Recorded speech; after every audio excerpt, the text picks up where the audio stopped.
राज तिलक की करो तैयारी, आ रहे हैं भगवा धारी। जय श्री राम दोस्तों। बागेश्वर धाम सरकार पूज्य गुरु जी एक बार फिर से हरियाणा की पावन धरा पंचकुला सर्वे 5 दिवसीय श्रीमंत हनुमान कथा आयोजन करने के लिए आ रहे हैं। पंचकुला हरियाणा वासियों के लिए बहुत ही बड़ी खुशखबरी की आपके शरण पूज्य गुरुदेव बागेश्वर धाम सरकार जी की 5 दिवसीय श्रीमंत हनुमान कथा आयोजन होगी और इसी कथा के पूज्य गुरुदेव जी 1 दिवसीय महा दिव्य दरबार भी लगाने वाले। सो आज की स्टूडियो में आप लोग को इस कथा के बारे में डिटेल में जानकारी दूंगा कि आखिरकार गुरु जी पंचकुला हरियाणा में हनुमान कथा कब से करने वाले हैं, दिव्य दरबार कब लगाएंगे, कितना समय लगाएंगे, पंचकुला के कौन सी स्थान पर गुरु जी कथा करने वाले हैं। अगर आप लोग इस कथा स्थल में जाना चाहते हैं तो आप लोग कैसे जा सकते हैं, सबसे नियरेस्ट रेलवे स्टेशन कौन सा रहने वाला है, और अगर आप लोग दूर दराज से इस कथा स्थल में जाते हैं तो वहां पे रुकने और खाने पीने की व्यवस्था वहां की आयोजक समिति की तरफ से की गई कि नहीं, इस वीडियो में आप लोग को कंप्लीट इंफॉर्मेशन जो है देने वाला हूं। तो चलिए फिर वीडियो को जो है शुरू करते हैं। तो दोस्तों यार पहले बात करते हैं कि पूज्य गुरु जी की हनुमान कथा पंचकुला हरियाणा में कब से होने वाली है।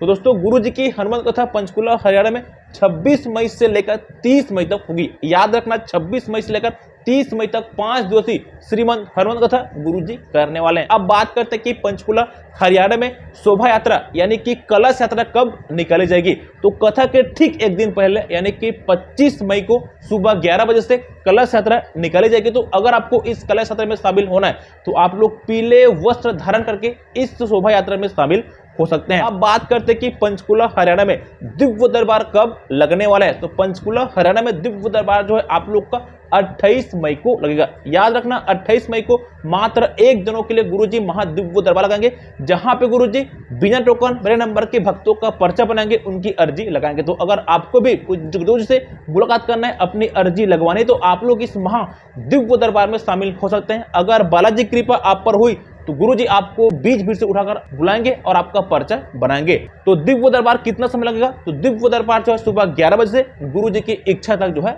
चलेगी। अब बात करते हैं कि पंचकुला हरियाणा के कौन सी स्थान पर गुरुजी की कथा होने वाली है। तो दोस्तों पंचकुला शहर के अंदर ही एक जगह है शालीमार ग्राउंड सेक्टर 5 पंचकुला शहर हरियाणा। एक बार और सुनिए, शालीमार ग्राउंड सेक्टर 5 पंचकुला शहर हरियाणा। इसी स्थान पर पूज्य गुरु जी की 26 मई से लेकर 30 मई तक 5 दिवसीय श्रीमंत हनुमान कथा आयोजन होगी और इसी बीच गुरु जी 28 मई को 1 दिवसीय महादिव्य दरबार जो है लगाने वाले हैं। अब बात करते हैं कि अगर आप लोग को इस हनुमान कथा में जाना है तो आप लोग कैसे जा सकते हैं। दोस्तों जाने से पहले आप लोग को मैं थोड़ा सा दूरी के बारे में बताऊं कि आप लोग को कितना किलोमीटर इस कथा के लिए जाना पड़ेगा। तो दोस्तों अगर आप लोग कहीं चंडीगढ़ से इस कथा स्थल में जाएंगे तो चंडीगढ़ से जो कथा स्थल की दूरी है वो मात्र 10 किलोमीटर की है। अगर आप लोग अंबाला से जाएंगे तो अंबाला से जो कथा स्थल की दूरी है वो मात्र 40 किलोमीटर की है। अगर आप लोग दिल्ली से जाएंगे तो दिल्ली से जो कथा स्थल की दूरी है वो लगभग 150 किलोमीटर की है। बाकी आप लोग जिस भी जगह जा रहे हैं आप लोग गूगल मैप के माध्यम से अपना डिस्टेंस के पता लगा सकते हैं। तो अब बात करते हैं कि आप लोग कैसे जा सकते हैं। दोस्तों जाने के लिए ना आपके पास बहुत सारा ऑप्शन है। एक तो आप लोग ट्रेन के माध्यम से जा सकते हैं, दूसरा आप लोग फ्लाइट से जा सकते हैं, तीसरा आप लोग बस या फिर अपनी पर्सनल गाड़ी से वहां तक जा सकते हैं। सबसे सस्ता और सबसे अच्छा साधन है आपके लिए ट्रेन। अगर आप लोग ट्रेन से जाएंगे तो आप लोग की समय बचत होगी और आप लोग का खर्च भी यहाँ पे कम आने वाला है। तो पहले बात करते हैं कि आप लोग ट्रेन से कैसे जाएंगे, उसके बाद बात करेंगे कि आप लोग फ्लाइट और बस से कैसे जाएंगे। तो अगर आप लोग को ट्रेन से इस कथा में जाना है तो आप लोग को कहां पे उतरना पड़ेगा।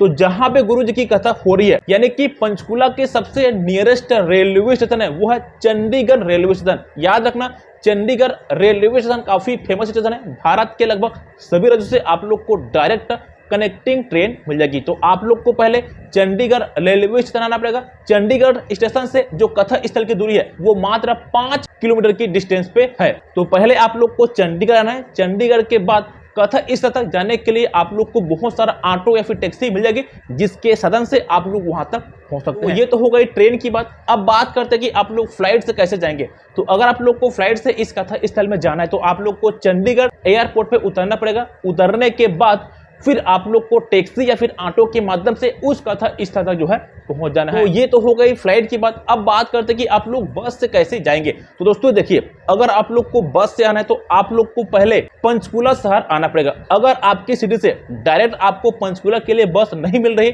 तो फिर आप लोग को फिर चंडीगढ़ आना है। चंडीगढ़ के लिए लगभग आप लोग को डायरेक्ट बस मिल जाएगी। अगर आप लोग कहीं दिल्ली, लखनऊ, पंजाब इन जगहों से अगर आप लोग आते हैं तो आप लोग को डायरेक्ट चंडीगढ़ के लिए बस मिल जाएगी। तो पहले ये सर्च करना है कि आपके सिटी से आपको डायरेक्ट चंडीगढ़ के लिए बस मिल रही कि नहीं। अगर आपको नहीं मिल रही फिर आप लोग बस चेंज कर करके जो है आ सकते हैं। तो इस प्रकार से आप लोग इस कथा स्थल तक जो है पहुंच सकते हैं। अब बात करते हैं कि अगर आप लोग दूर दराज से इस कथा स्थल में जाते हैं तो वहां पे रुकने और खाने पीने की व्यवस्था वहां की आयोजक समिति की तरफ से की गई है या फिर नहीं। तो दोस्तों देखिए, अगर आप लोग दूर दराज से उस कथा स्थल में जाते हैं तो वहां की आयोजक समिति की तरफ से वहां पे रुकने और खाने पीने की व्यवस्था की गई है। तो आप लोग को किसी प्रकार से कोई टेंशन नहीं लेना है, आपके लिए पूरी तरह से वहां पर व्यवस्था की गई है। तो ये रहे इस कथा के बारे में एक कंप्लीट इन्फॉर्मेशन। आशा करता हूं कि आपको ये जानकारी काफी पसंद आएगा। बाकी दोस्तों, अगर आपको इस कथा संबंधी और भी कोई जानकारी पूछना है तो आप लोग हमें नीचे कमेंट करके जो है पूछ सकते हैं। दोस्तों बहुत बहुत धन्यवाद।